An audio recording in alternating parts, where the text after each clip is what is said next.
पाकिस्तान, श्रीलंका और नाइजीरिया होने लगा है जी ban for the UK student visa. बच्चे इसको बैकडोर यूज़ कर रहे हैं यूके को या असाइलम के लिए यूज़ कर रहे हैं, उनके लिए तो ख़त्म, एंड ऑफ यूके।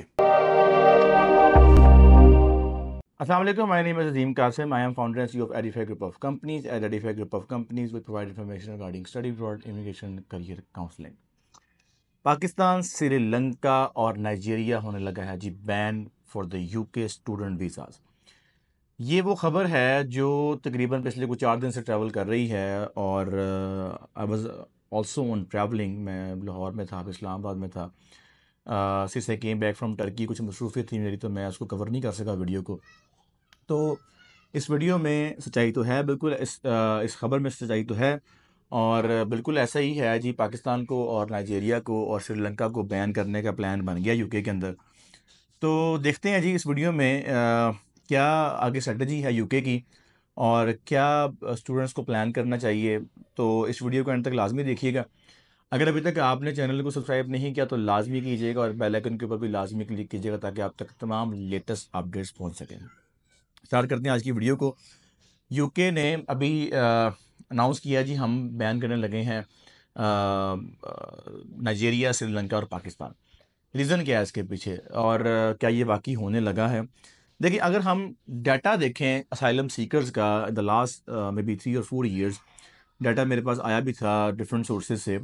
तो एज पर डाटा रिवील्ड जो हाईएस्ट असाइलम सीकर्स हैं यूके के अंदर, they belongs to Nigeria, Sri Lanka and Pakistan. इनमें नंबर्स का थोड़ा बहुत फ़र्क हो सकता है।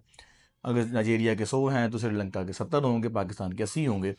तो सो फार जो डाटा है दैट इज़ वेरी अलार्मिंग। और अब बहस वहाँ पे ये छिड़ गई है जी, सिस्टम के ऊपर लोड बहुत ज़्यादा पड़ गया है और स्टूडेंट्स यहाँ पर आते स्टडी वीज़ा लेके हैं और यहाँ पर आके असाइलम कर देते हैं। असाइलम के बाद आपको पता है कि वो रिस्पॉन्सिबिलिटी बन जाती है गवर्नमेंट की, उनको टेक केयर करना, उनको जॉब्स देना, उनका मेडिकल एंड दिस। अब वो सैलम जितने भी सैलम ये बच्चे कर रहे हैं ना, ये पास पूस कोई नहीं होने। इसमें से भी 5%, 3% पास हो जाएंगे, 2% पास हो जाएंगे। उनको पता है कि सब गेम चल रही है। जब इस हाई लेवल तक काम चला जाए ना और जब उसको मिसयूज़ किया, सिस्टम को मिसयूज़ किया जाए, तो फिर पागल वो भी नहीं बैठे हुए कि 1 लाख बंदे को साइलम दे देंगे। उनको पता है हमने कैसे रिफ्यूज़ करना है इनको।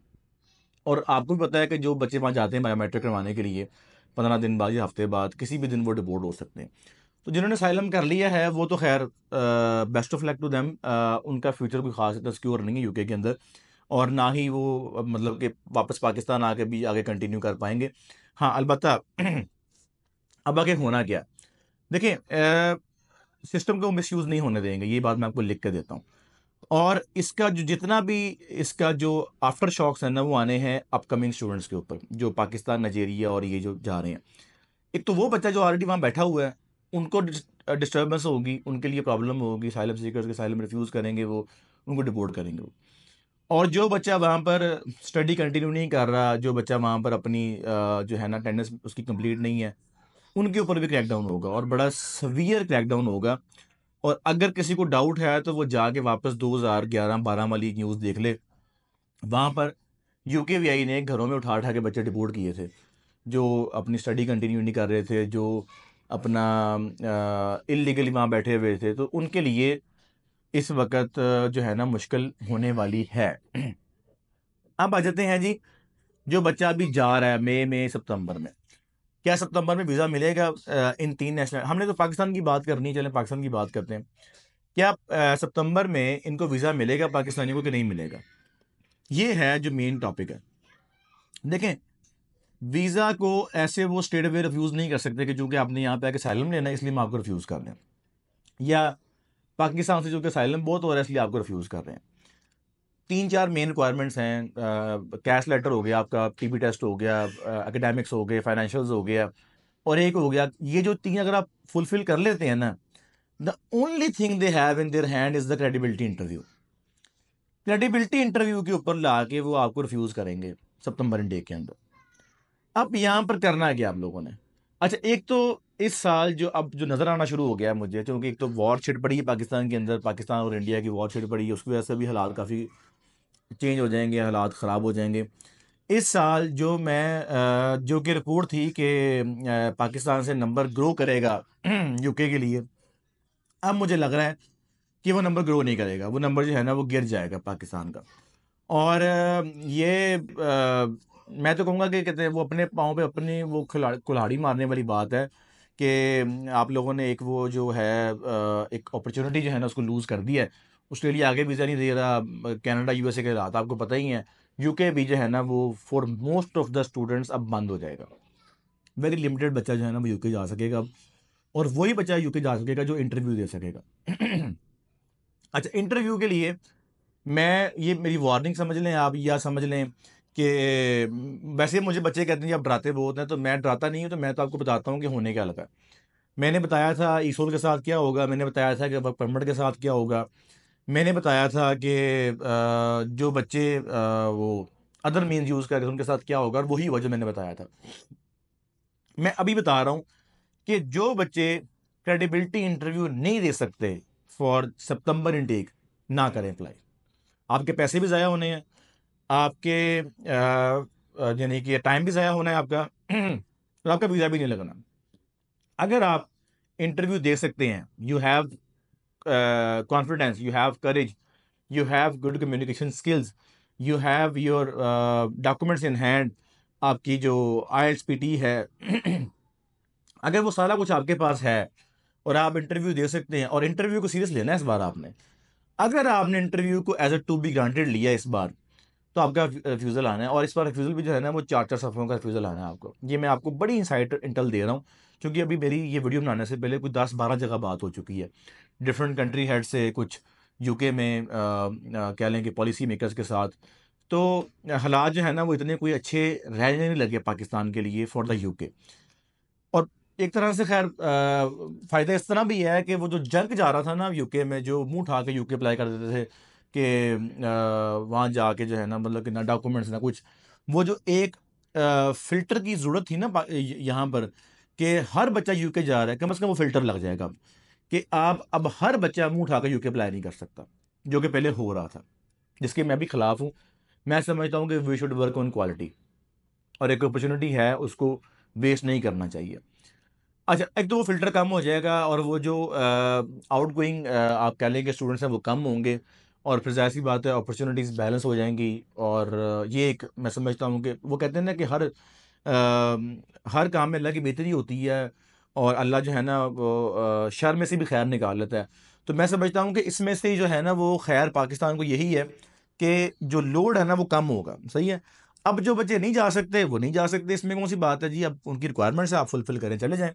लेकिन क्रेडिबिलिटी इंटरव्यू के ऊपर मैं आपको दोबारा वार्निंग कर रहा हूँ, क्रेडिबिलिटी इंटरव्यू के ऊपर जो है ना वो आपने बिल्कुल भी कॉम्प्रोमाइज़ नहीं करना। क्रेडिबिलिटी इंटरव्यू के ऊपर मैं बहुत सारी वीडियोस बना चुका हूँ, सही हो गया, आप मेरा चैनल खोलेंगे हमारा, वहाँ पे जाकर देखेंगे, आप इंटरव्यू लिखेंगे या क्रेडिबिलिटी इंटरव्यू लिखेंगे, आपको कुछ 10 12 20 वीडियोस मिल जाएंगी। उसके ऊपर मैं बहुत सारी वीडियोस बना चुका हूँ, कोशिश करूँगा आने वाले दिनों में फिर एक वीडियो बना दूंगा इंटरव्यू के ऊपर। तो इसको सीरियसली लेना है आपने इंटरव्यू को। इंटरव्यू 99.99% इंटरव्यू होना है। 0.1% चांस है कि आपका इंटरव्यू ना हो, मे बी 1% चांस आपका इंटरव्यू ना हो, आप इतने लकी होंगे कि आपका इंटरव्यू नहीं होगा, अदरवाइज़ ये ज़हन में रखिएगा इंटरव्यू होना है। और अब आ जाए असाइलम के ऊपर। मैं दोबारा फिर ये अब जो जिन्होंने असाइलम कर दिया उनका तो कोई हल नहीं है मेरे पास। अब तो वो खैर वो जाने, उनकी किस्मत जाने, उनके वकील जाने जिनकी बातों में आके असाइलम किया उन्होंने। उनको छोड़ देते हैं, हम बात करते हैं आने वाले स्टूडेंट्स की। ये बात ज़हन में रख के जाइएगा कि अगर आप ये स नीयत से जा रहे हैं कि वहाँ जाके मैं असाइलम कर दूँगा ये सितंबर में या आने वाले दिनों में, तो अब ये आपकी खुशफ़हमी है, गलतफ़हमी है, अब ऐसा नहीं होगा। बहुत मेजर चेंजिंग्स आने लगी हैं अब रूल्स के अंदर भी, लॉज़ के अंदर भी, और इमिग्रेशन लॉज़ के अंदर भी, उसके असाइलम जो क्लेम करने का प्रोसीजर है वो भी चेंज करने लगे हैं। और उस पे एक क्वेश्चन रखने लगे हैं असाइलम के ऊपर कि आप असाइलम क्यों कर रहे हैं, उसमें प्रॉपर एक क्वेश्चन फिल करवाया करेंगे आपसे। खैर बहुत कुछ हो रहा है, वो एक अलग डिबेट चली जाएगी, लेकिन बात करने का मकसद ये है कि अगर आप सिर्फ इसलिए वीज़ा लगवा रहे हैं कि आप वहाँ जाकर असाइलम कर लेंगे, अब पॉसिबल नहीं रहेगा। बहुत सारी यूनिवर्सिटीज़ ने अपना डिपॉज़िट फिर से इंक्रीज़ कर दिया, और मज़ीद यूनिवर्सिटी जो है ना अपना डिपॉज़िट इंक्रीज़ करने लगी हैं, और रिक्वायरमेंट्स काफ़ी चेंज हो जानी है अब आने वाले दिनों में। तो अगर आप अपने इसको एज़ अ करियर लेके चल रहे हैं, एज़ अ सीरियस अपॉर्च्युनिटी लेके चल रहे हैं। अच्छा, अगर आप स्टैट्स देखें ना, तो अगर लेट्स सपोज़ 1 लाख बच्चा यूके गया है, उसमें से 25,000 बच्चे ने भी जो है ना वो लेट्स सपोज़ असाइलम क्लेम किया है। तो वो खुश नहीं है वहाँ पर। जो 75,000 स्टूडेंट है, आखिर वो भी तो कहीं न कहीं काम कर ही रहा है ना, जॉब कर रहा है, अर्निंग कर रहा है, कुछ भी कर रहा है वहाँ पर। तो वो आखिर उनकी भी तो रेशो है ना। अगर वो वहाँ पर सेट हैं, तो आप वहाँ पे क्यों नहीं सेट? ये सिर्फ़ आपको जो वहाँ के लॉयर्स हैं, जो वहाँ की लॉ फ़र्म्स हैं, उन्होंने अपनी दुकान चमकाने के लिए जो है ना आपको असाइलम करवा तो दिया, लेकिन उसको कंटिन्यू करना इतना आसान काम नहीं होगा आपके लिए। ये आपको पता है इस बात का। अब थोड़ा-सा ज़रा अब आपको केयरफुल रहना पड़ेगा फाइनेंशियल्स के ऊपर। अपने बैंक स्टेटमेंट फाइनेंशियल्स के अंदर ही आ गया। अपनी कम्युनिकेशन स्किल्स, अपने इंटरव्यू को लेके, क्रेडिबिलिटी इंटरव्यू को लेके। एक और चीज़, यूके ने अभी कुछ दिनों में स्टैट पब्लिश करना है। डाटा उनके पास कंपाइल हो चुका है कि पिछले 4 सालों में, 3 सालों में जो स्टूडेंट्स आया है, वो यूनिवर्सिटीज़ को ईमेल कर रहे हैं कि हमें डाटा दें कि आपके पास जो स्टूडेंट आया, वो किस-किस एजेंट के ज़रिए आया। अब कैश के ऊपर आपका एजेंट का नाम भी लिखा आएगा। तो I would highly recommend go for some credible agents and companies, जिनकी स्टैंडिंग है यूकेवीए के सामने, जिनकी कोई से है वहाँ पर।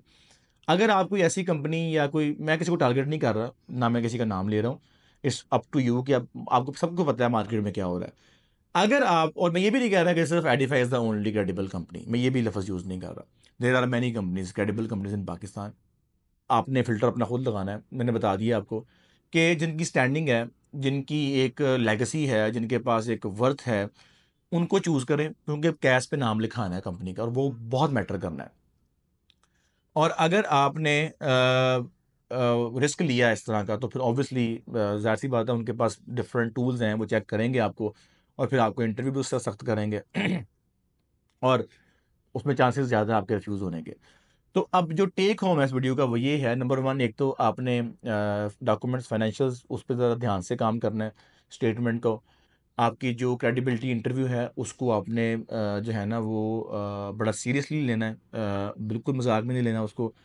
अच्छा खासा इंटरव्यू होगा, डिटेल्ड इंटरव्यू होगा।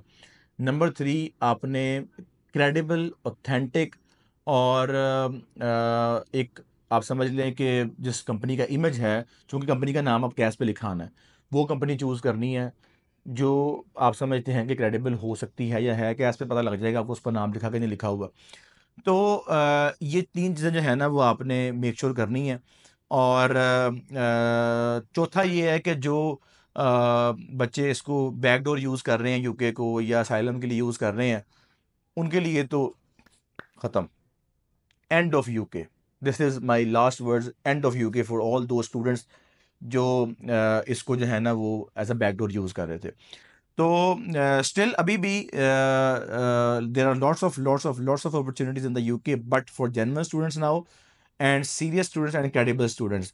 और रश कम होने का फ़ायदा जो है ना, मैं समझता हूँ कि ज़्यादा उनको होगा जो वाक़ई ही पढ़ने जा रहे हैं, करियर लेने जा रहे हैं, जॉब लेने जा रहे हैं, ना कि असाइलम लेने जा रहे हैं। तो let's hope for the best, and I wish you all best of luck, and I wish that all of you are safe and sound, क्योंकि इस वक्त पॉलिटिकल अनरेस्ट हो गई है पाकिस्तान में। एक जो टर्मोइल जिस वक्त पोजीशन बन गई है वॉर की, आई प्रे फॉर एवरीवन जिनके लॉस हो चुके हैं। अब थोड़ा सा सेफ रहें, अपने अपने घरों में रहें, और इंशाल्लाह ताला अच्छा वक्त दूर नहीं है, ये हालात ठीक हो जाएंगे कुछ दिनों में। और थैंक यू सो मच। और अभी तक अगर आपने चैनल को सब्सक्राइब नहीं किया, तो लाजमी कर लें, और बेल आइकन को भी लाजमी क्लिक कर लें, ताकि आप तक तमाम लेटेस्ट अपडेट्स पहुंच सकें।